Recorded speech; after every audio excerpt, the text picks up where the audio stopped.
FAT 2급 37회 이론 문제풀이를 시작하겠습니다. 우선 1번 보시면 다음에서 설명하는 회계의 기본 과정으로 옳은 것 그랬습니다.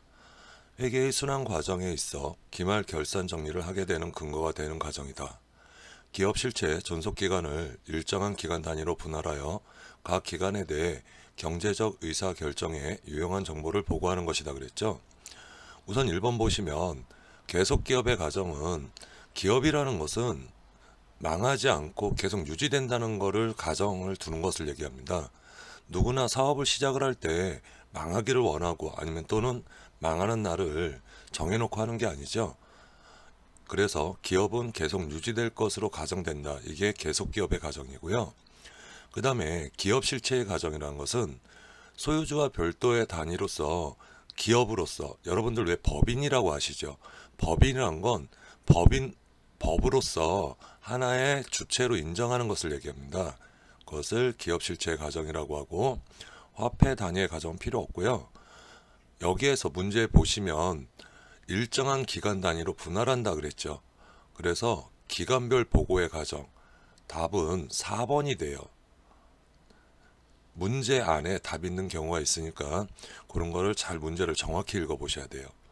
그 다음에 문제 2번 다음 거래 자료에 의하여 항공상사의 3월 말 현재 매출채권 잔액을 계산하면 얼마인가 그랬습니다. 매출채권은 외상 매출금과 바드러움을 합친 걸 매출채권이라고 그래요. 그럼 여기 문제에서 보시면 지금 3월 1일 날 매출채권 전월이월에 100만 원이 기준이 되겠죠. 그리고 3월 15일 대한상사에 상품 200만 원을 외상으로 매출했대요. 그러면 나한테 매출채권이 생겼으니까 플러스 200. 그 다음에 3월 20일 대한상사로부터 외상매출금 50만 원을 현금으로 회수했대요. 회수했으면 그만큼 매출채권이 줄어들겠죠. 마이너스 50 하시고 3월 29일 거 대한상사로부터 외상매출금 100만 원을 전자음으로 회수했대요. 그러면 외상매출금이 줄고 바드러움이 늘죠. 즉 변동사항이 없어요. 그러면 계산하시면 얼마가 나옵니까? 250만 원. 매출채권 잔액은 250만 원이 되는 겁니다. 그 다음에 문제 3번 갈게요. 항공기업은 2018년 12월 7일 외상으로 판매한 상품 대금 3만 원을 2019년 2월 1일 보통예금으로 회수하였다. 2019년 2월 1일 회계처리 영향에 대한 설명으로 옳지 않은 것 그랬어요. 지금 여기에서 분개를 해보면 보통예금으로 회수했으니까 차변에 보통예금이 들어오고 대변엔 외상매출금이 줄어들죠. 그렇게 되면은 답은 몇 번입니까? 1번이에요. 유동자산이 증가를 한다. 어차피 보통예금이나 외상매출금이나 둘 다 유동자산이에요. 그래서 여기에서 답은 1번이 되는 겁니다. 변동 없습니다. 그 다음에 문제 4번 다음과 같은 거래 요소의 결합관계에 해당하는 거래로 옳은 것 그랬죠. 차변에 자산이 증가하고 대변엔 부채가 증가한다. 거래의 8요소를 정확히 외우고 계셔야 돼요. 그러면 여기에서 1번부터 볼게요. 상품 50만 원을 외상으로 판매하다. 그러면 외상 매출금은 생기고 내 상품은 나가니까 자산 증가, 자산 감소가 되겠죠. 자산은 증가하면 차변에 들어오고 자산은 감소하면 대변에 들어갑니다. 그 다음에 종업원 급여 300만 원을 현금으로 지급하다. 그럼 어떻게 돼요? 차변에 비용 발생을 하죠. 급여. 그 다음에 현금으로 지급했으니까 대변에 자산 감소. 그 다음에 3번 은행으로부터 500만 원을 1년간 차입하여 보통예금으로 입금하다.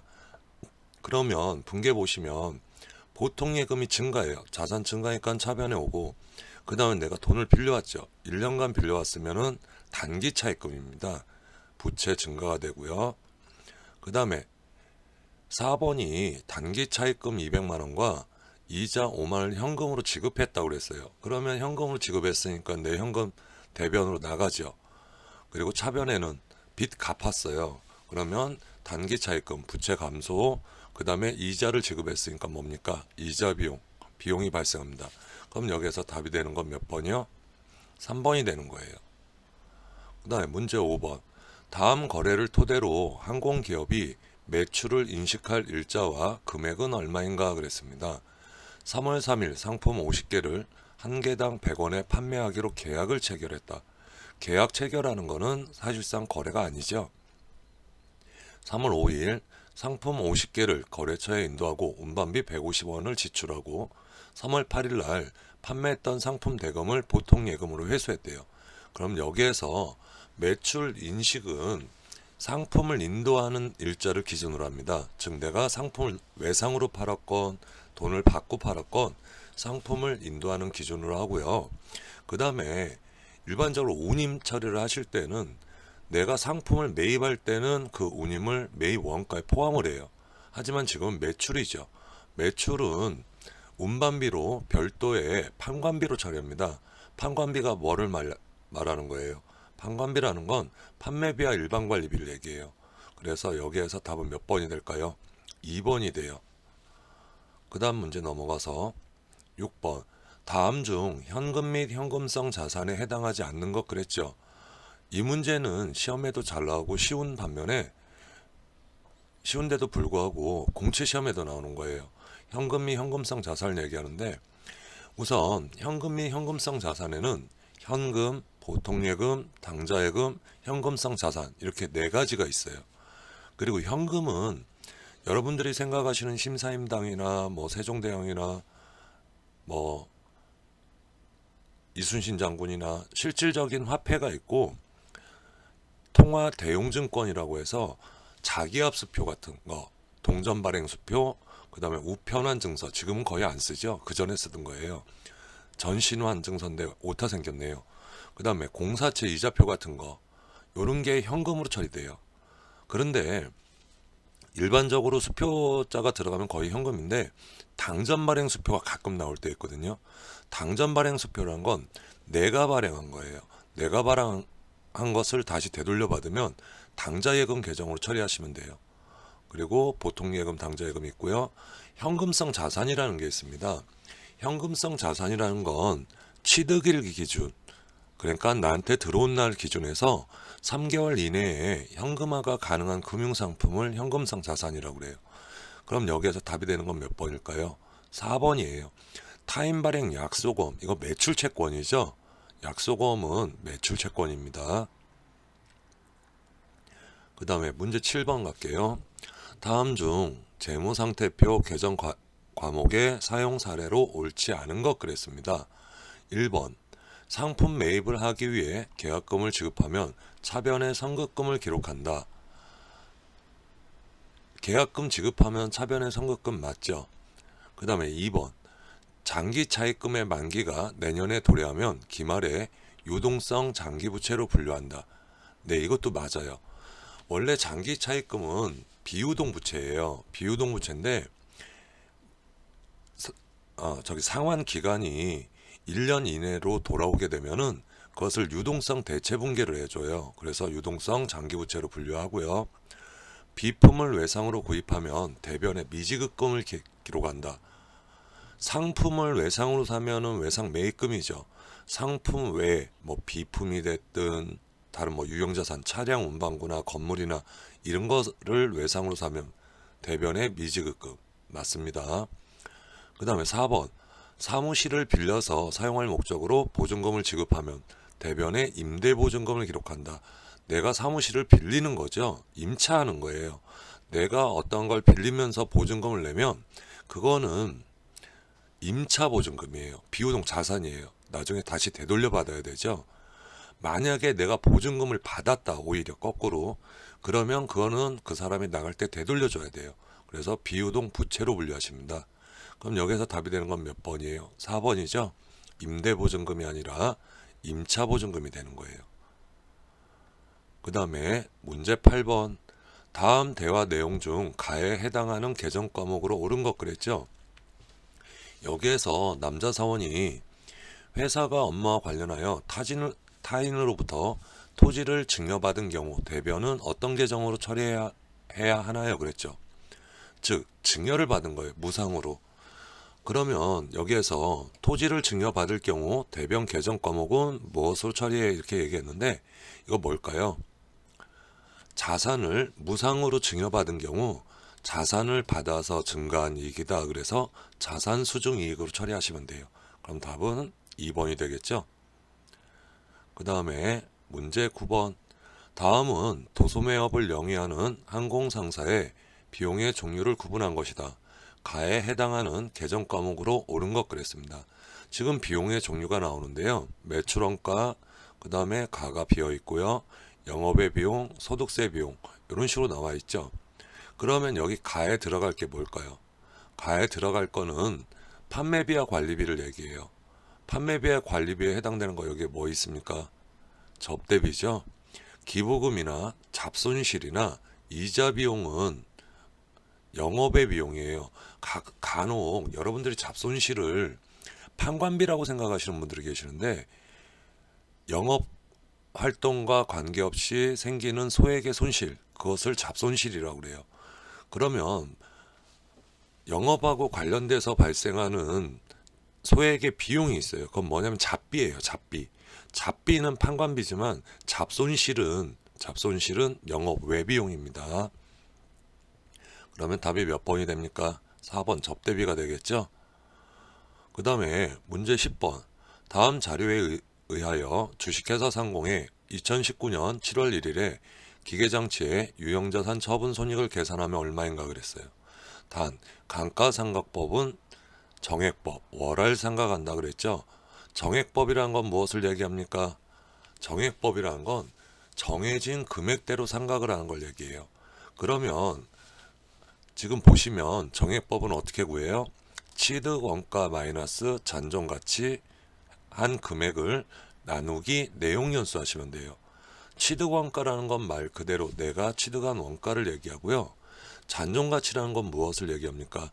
내가 사용 내용연수 동안 쓰고도 나중에 남는 가치를 얘기해요. 예를 들어서 어떤 기계장치를 사서 내용연수 동안 다 썼어요.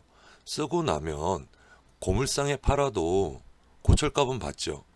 쉽게 그렇게 남는 가치, 그걸 잔존가치라고 그래요. 근데 여기에서는 잔존가치가 0원이래요. 그러면 계산하실 때 어떻게 계산하시면 돼요? 취득원가 80만원이니까 80만원 마이너스 0. 그럼 80만원을 상각을 해야 되죠. 그게 상각 대상 금액인데 내용연수가 몇 년입니까? 4년이죠. 그러면 1년에 얼마씩? 20만원씩 하는 거예요. 20만원씩 하는 건데 지금 취득을 2017년 1월 1일 날 했어요. 그러면 2017년에 20만원, 2018년에 20만원을 해요. 그 다음에 2019년 7월 1일 날 팔았죠. 팔았는데 문제에서 월할 상각한다고 했습니다.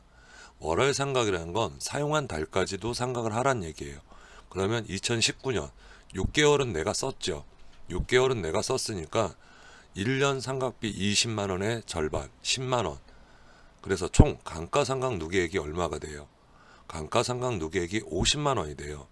내가 80만원에 샀는데 50만원이 감가상각 누계액이 있으면 이 기계장치는 얼마가 되는 겁니까? 회사에서 인식하는 장부가액은 30만원이에요. 30만원인데 이거 얼마에 팔았다고 되어 있어요? 38만원이죠. 38만원이니까 어떻게 됩니까? 유형자산 처분이익 8만원이 생기는 거예요. 여러분들이 감가상각 방법을 할 때는 정액법인지 정률법인지 그 다음에 월할 상각을 하는지 꼭 확인을 하셔야 돼요. 다음 문제 넘어가겠습니다. 11번. 일반 기업 회계 기준에서 요구하는 손익계산서 작성 원칙으로 옳지 않은 것 그랬죠? 손익계산서는 손실이 났는지 이익이 났는지 계산한다 해서 손익계산서라고 그래요. 그럼 손익계산서 작성을 할 때는 우선 발생주의라는 건 뭐냐면 거래가 발생하면 그 거래를 인식하고 기록을 해야 돼요. 그 다음에 총액주의, 서로 상계하지 않고 뭐 상대방한테 얼마 줄 거 있고 얼마 받을 거 있고 그거를 서로 빼고 하는 게 아니라 총액을 기준으로 해서 작성을 하셔야 되고, 그 다음에 구분 표시, 즉 성격별 또는 기능별로 구분해서 표시하셔야 돼요. 그 다음에 수익 비용 대응의 원칙이라는 게 있는데요. 수익이 발생한 시기에 비용을 인식해야 된다는 걸 얘기해요. 그럼 여기에서 답은 몇 번이 돼요? 1번 현금주의죠. 현금주의를 쓰는 재무제표는 딱 하나 있어요. 현금흐름표. 현금흐름표만 현금주의고요. 나머지들은 다 발생주의라고 보시면 돼요. 그 다음에 문제 12번. 무형자산에 대한 설명으로 옳지 않은 것 그랬습니다. 무형자산이란 건 쉽게 형태가 없는 걸 얘기하죠. 형태가 없는 걸 무형자산이라고 하는데, 우선 유형자산과 마찬가지로 미래 경제적 효익이 기대되어야 된다. 네, 미래 경제적 이익이 있어야 돼요. 그 다음에 특정한 발명을 등록하여 일정 기간 독점적, 배타적으로 사용할 수 있는 권리는 특허권이다. 이걸 산업재산권이라고도 하는데요. 특허권은 무형자산 맞아요. 그 다음에 비유동자산으로 분리한다. 네, 비유동자산이에요. 그럼 여기서 답이 되는 거는 4번인데, 미래 경제적 효익이 기대되는 신제품 개발 관련 지출은 경상연구 개발비로 기록한다 그랬는데, 이거는 옛날 계정이에요. 저 배울 때 계정. 지금은 개발 관련 지출은 개발비로 해서 무형자산 처리예요. 그전에는 연구개발비라는 게 있었는데요. 지금은 연구비 따로 개발비 따로예요. 그래서 연구비는 비용 처리하고요. 개발비는 무형자산 처리한다는 거 이거 꼭 기억을 하시고, 무형자산에서 한 가지 더 알아두실 건, 무형자산은 특별한 경우를 제외하고는 잔존가치가 0원이에요. 그거 참고를 해두세요. 그 다음에 13번 갈게요. 다음은 항공기업의 매출채권 관련 자료이다. 2019년에 인식할 대손상각비는 얼마인가 그랬습니다. 지금 2019년 1월 1일 날 보니까 매출채권이 얼마입니까? 1000만 원이죠. 대손충당금은요 50만 원이에요. 그런데 2019년 12월 31일 날 매출채권은 1100만 원인데 이 중 8%에 대해서 회수가 어려울 것으로 예상이 된대요. 그러면 2019년 중 결산 분계 전까지 대손충당금 계정엔 변동이 없다고 그랬죠. 그러면 결산까지 대손충당금이 현재 50만 원이 있는 거예요. 그런데 8%에 대해서 회수가 어려울 걸로, 즉 대손을 예상을 한대요. 그러면 계산을 해보시면 매출 채권이 1100만 원인데 대손율이 8%래요. 그러면 대손충당금을 88만 원을 설정을 해야 되는데 지금 얼마 남아있대요? 대손충당금 50만 원이 있다고 그랬죠. 그러면 설정액에서 모자르면은 모자른 만큼만 설정해 주시면 돼요. 88만 원이 필요한데 50만 원 있으니까 차변에 대손상각비 38만 원, 대변에 대손충당금 38만 원. 그래서 2019년에 인식할 대손상각비는 얼마가 됩니까? 38만 원이 되는 거예요. 만약에 내가 인식하는 대손충당금 설정액보다 충당금이 많으면 환입시키시면 돼요. 그건 나중에 문제 나오면 가르쳐 드릴게요. 그 다음에 14번. 다음은 주식회사 항공의 유가증권 구입 관련 자료이다.